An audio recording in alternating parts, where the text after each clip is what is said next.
This video is sponsored by World Anvil. This is the next installment in a series on my channel where I show new players, or players who are used to creating their characters in specific ways, some new approaches you can take when creating your D&D characters. Today we're talking about creating your character starting with their class. This is honestly probably the most common way people make their characters, especially when they are just starting out. It's assumed in most corners of the hobby that your character class is functionally the most important piece of information anyone can know about your character. While I personally think that your background and your ancestry are more important to determine how you are perceived in the world, and your subclass certainly determines more cool stuff you can do, the class is probably the most essential piece of information for answering certain questions. What type of character should someone roll up if they are joining the game late? How challenging might these monsters be? Who will they go after first in combat? What magic items do you want to include in the game? A lot of these answers are determined, in large part, by the character classes of the players in the game. Now, I once made a video breaking down the core fantasy of each character class. Be sure to check that video out if you haven't watched it yet. A lot of what we're discussing today is covered in that video in a lot more detail. Because in order to create a character based on the class, it helps to have a sense of what that class does well. You can't really create a compelling character if you don't know what the class is trying to achieve.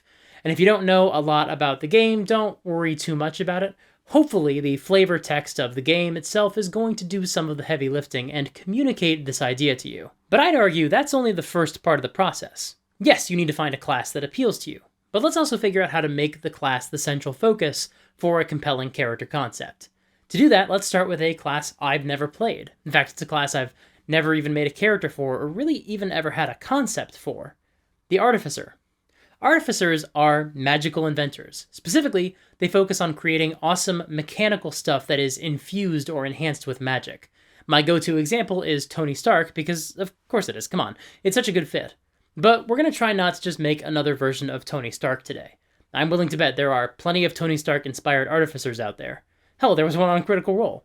Instead, we're specifically going to go through the Artificer's description and look for the most interesting hooks to create a new character. So, just like Matthew Lawrence on his deeply obscure tokusatsu show Superhuman Samurai Cyber Squad, let's jump into my computer. Was that what the show was about? I only remember the theme song, and I used to have an action figure of the main hero. It was a really, really good toy, but I'm still not completely sure I didn't make that show up. If you remember Superhuman Samurai Cyber Squad, please, God, let me know in the comments. I feel so alone. Anyway, let's make an artificer. All right, we are here, and we are going to make an artificer together. And by that, I mean you're going to watch me do it. You actually don't play a role in this part, but I'm going to do it, and it's going to be great.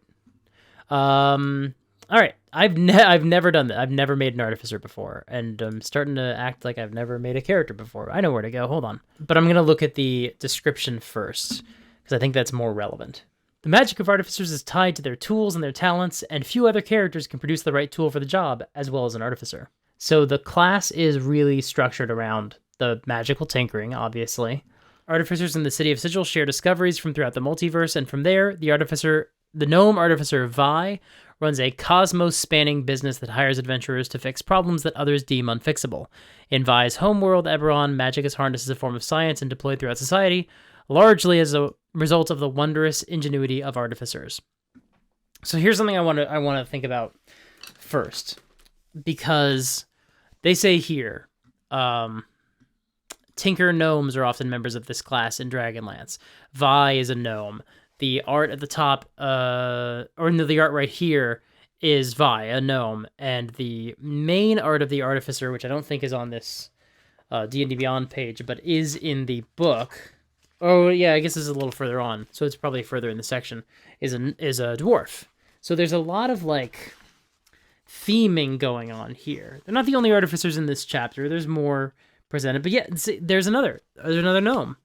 They have a real, like, fixation on making the artificers seem like gnomes. Or to seem to work well with gnomes, which makes sense. I mean, there is tinkering built into the gnomes in the player's handbook, but still, to me, I mean, maybe it's the contrarian in me. It just feels like that's going to be a very obvious choice to make a gnome artificer, so I don't think I'm going to do that.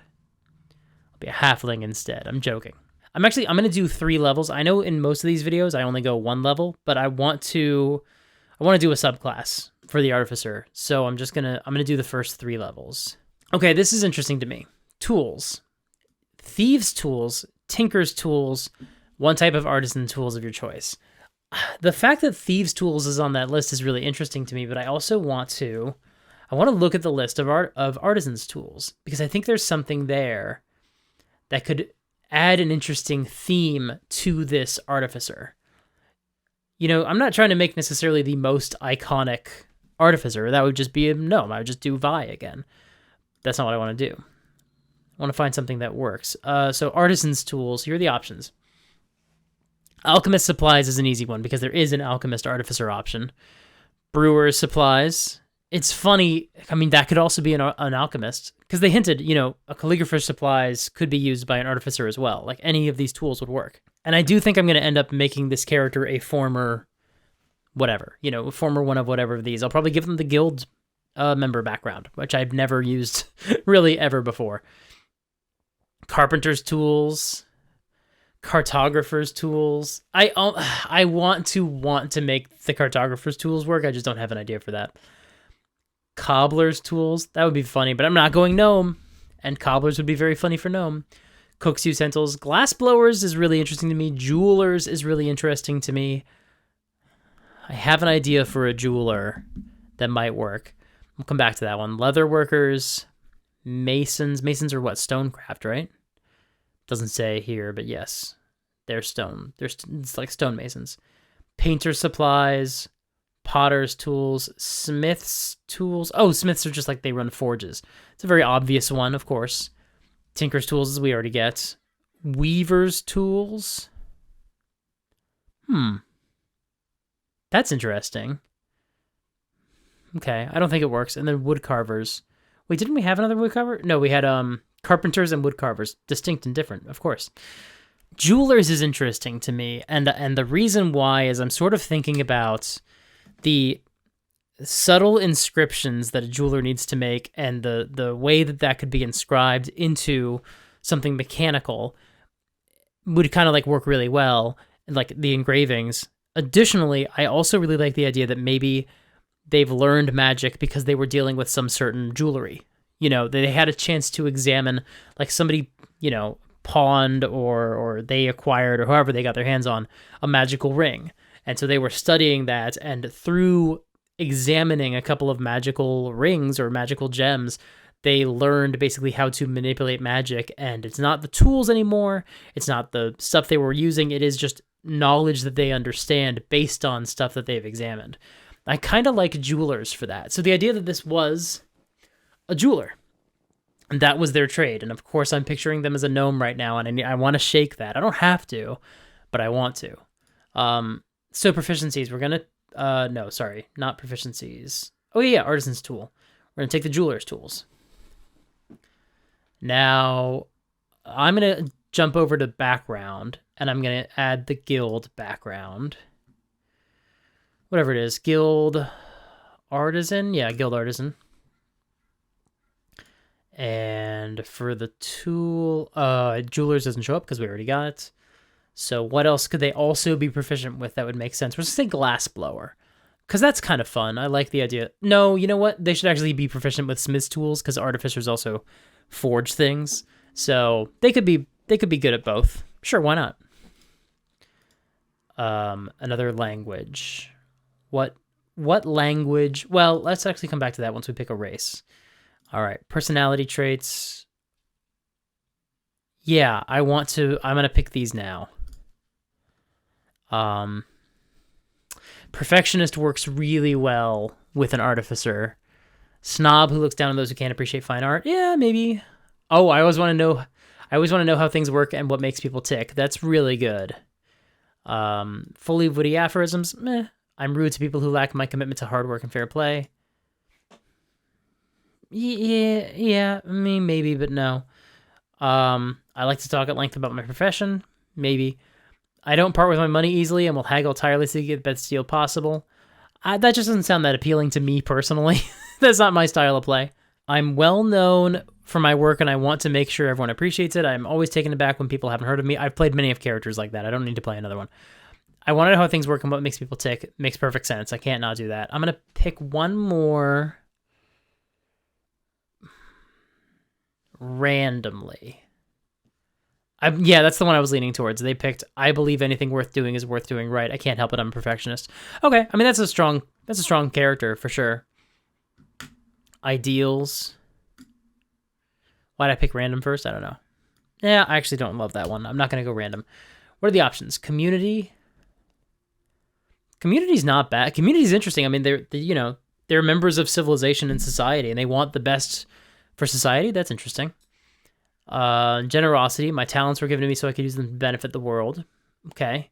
Greed. I'm only in it for the money. I don't think so. People.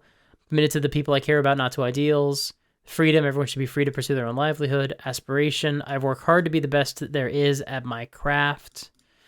I'm going to go with community because generosity. That's the one I want. My talents were given to me so I could use them to benefit the world. This tells you a lot about me too. The fact that I'm already picking personality traits before I've even picked a race shows you like what I think about when I think about character creation, I'm sure. The workshop where I learned my trade is the most important place in the world to me. I created great work for someone and then found them unworthy to receive it. I'm still looking for someone worthy. That works really nicely with what I just said.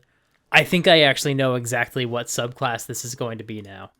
Well, actually, no, there's a few that it could work for. Ooh, actually, it could work for all of them. Maybe not the alchemist, but it could work for the armorer. It could work for the gun one, whatever that one is. And it could work for the steel defender. It could work for any of those. Because whatever they've created, right, is now what they're carrying out into the world. It's kind of Inigo Montoya's dad, who was like, made this sword, and then Count Ruben was like, okay, but I'm going to stiff you on the price. And he was like, no. So now this thing that was created for someone specific, but they were not worthy, is being used by an adventurer. Yeah. Only in this case, it's not the revenge subplot, which I know is fantastic, obviously. We all love Inigo Montoya. I'll do anything to get my hands on something rare or priceless. It's a great incentive to get this person out and adventuring, which is always important to me. And honestly, the reason I picked the background first is so I could see which proficiencies were still available and not double tip. Arcana for sure, no doubt. And I like investigation for this. But they do have thieves' tools. Sleight of hand, or do you not need sleight of hand if you have... Yeah, you don't really, I don't think. I'm just going to go with investigation. Because to me, that makes sense, right? I don't know why I'm picturing this character as a she, probably because of Vi being the only artificer they list, and because of the art that they use for so many of the characters. But that they were like, carefully looking over items. They have a really discerning eye, and they're probably very intelligent, so investigation works for me. History would be good as well, but I'm going to stick with Arcana and investigation. Okay. The magical tinkering and the spell casting, and I get to pick some spells. Let's come back to this in a minute. Let's pick a race. What works best for this artificer, who was a jeweler? All the legacies. Ha ha ha. Dragonborn might be fun because they could use their fire to like forge things just for flavor purposes. That would be fun. If it's an artificer, if it's a fire-breathing Dragonborn, lightning could work too. Dwarf is like what they assume you're going to do if you're not a gnome. So I don't think I'm going to go with either of those. Yeah, I mean, honestly, I always like a good half-elf. I don't know why. Half-elf. Just because I like half-elves. I don't really have a strong reason why. Like, I just like them. Optional class features. Customize your origin. We'll do that one. So that way, instead, I can... Origin manager. Choose an ability to score increase by 2. Okay. We'll do that. A score by 2 will increase... Oops. Intelligence. Oh, I could put 2 in intelligence. Sure. I'll do that. I haven't rolled for stats yet, but I can move those around too. In fact, I should probably do that next. Skill versatility. Ooh, I get more skills. All right, let's add history. Sleight of hand. I mean, they're gifted with their hands. I think that makes sense. Okay, we get another language. Let's do Dwarvish. And then, look, gnomes are tinkerers. This character's a jeweler. And yeah, we'll just give them gnomish too. Why not? All right, let's roll some stats. Might as well roll them. Why not?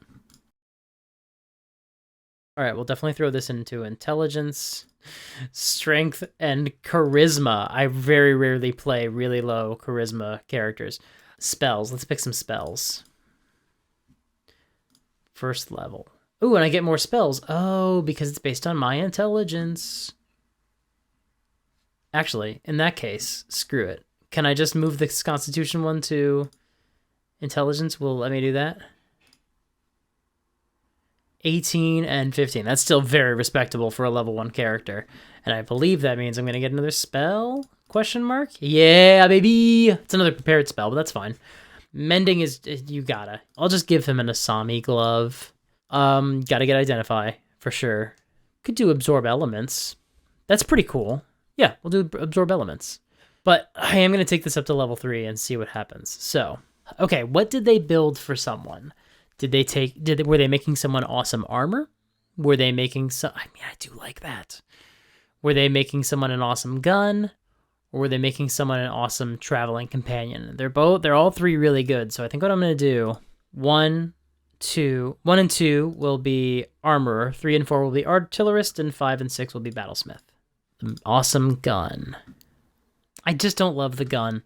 I mean, it's cool, but like it's just not for me. So 1, 2 will be... This is how the process works. Sometimes we look at something and we say, hey, I actually didn't like that. And then we change our mind. So artificer or battlesmith. Armorer or battlesmith. 1, 2 will be armorer. 3, 4 will be battlesmith. 1. I do like the armorer. I think that works. What's all the cool things? I'm gonna switch to the battlesmith. I just want a little robot. I know. I looked at all the others. I really did look at them and decide, oh, which one do I want? And I changed my mind. Oops, let's change this to Alchemist Supplies. I changed my mind. I want a robot. I want a Steel Defender. I'm a simple man. There's only so much I can do. I want a robot. Cure wounds. Sure. Why not? All right. I think we have an artificer. Hey, y'all. I think I made an artificer. And I'll get my jeweler's tools, because those will be my... whatever it's called, my arcane focus. Vilviel. Vilviel's almost good. Viliel Venakine. Sure, that's not bad. I might change it later. But y'all, honestly, all they need to do is call me Viliel, and that'll be fine. I would want to go over this a couple more times and just make sure I know all the stuff that they can do. But, hey y'all. That's an artificer. Now, this character feels to me like they are fulfilling the promise and the potential of an artificer, because they were, commissioned to make this arcane robot for someone, and then at some point they realized that person was not good, and so they chose to take the robot and leave. Maybe they'll find someone else to give it to. Maybe they'll just keep it for themselves. Maybe they'll destroy it, but they can't. I mean, they could have just destroyed it, but they chose not to, right? Well, also, I mean, I guess they could destroy it, but then someone could just come in and be like, hey, we'll make another one. So they don't want to just do that. They need it to protect themselves. She needs to protect herself from this person if they ever show up again. That's a really interesting character. And I do feel like this is a cool artificer. I would play this character. Oh, I realize you can't actually see my hit points. Here they are over here. 24 hit points. Now, once again, as I've said many times across this series, each character creation process is extremely subjective. Throughout this video, you might have heard me make selections and thought about different tactics I could have taken. That's okay. In fact, that's the entire point.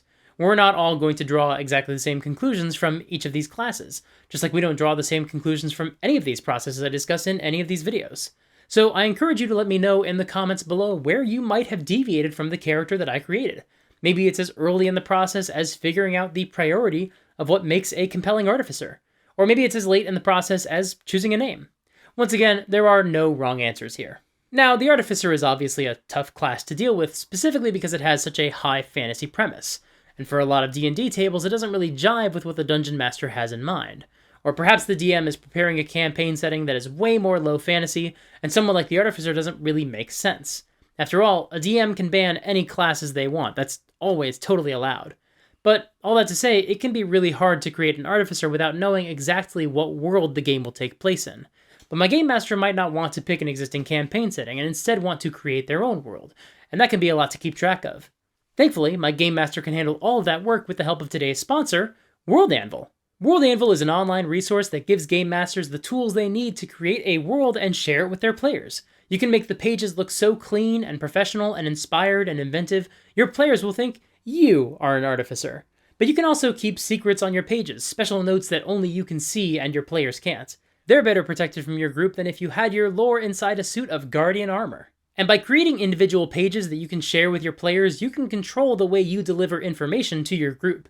It's so much better to deliver lore in small, bite-sized, easy-to-process chunks rather than blasting it all at them at once like you're shooting them in the face with an eldritch cannon. If you visit worldanvil.com/supergeekmike and use the promo code SUPERGEEK, you can save 40% off of any annual membership. That's not an experimental elixir. That's a deal you can trust. Once again, that's worldanvil.com/supergeek. Thank you so much to World Anvil for sponsoring this video. Steel Defender. Thank you so much for watching. I really hope you enjoyed this video and took some helpful lessons from it. If you did, please consider subscribing and ringing the bell. That way you'll get all the new videos I drop as soon as they come out, every Monday and Thursday. If you think what I do is maybe worth a little bit of money, you can support me on Patreon. Every new patron, even just at $1 a month, really helps me improve this channel. If you can't afford the Patreon, I totally understand. You can still join my Discord community and hang out with other viewers who just like these games and like these videos and want to support each other. And you can stay up to date with my latest news by subscribing to my newsletter. All those links are in the doobly-doo below. Last week, I put out a video about subclasses and whether or not they should ever be banned in your D&D games. Check out that video here if you haven't seen it yet. Until next time, play fair and have fun.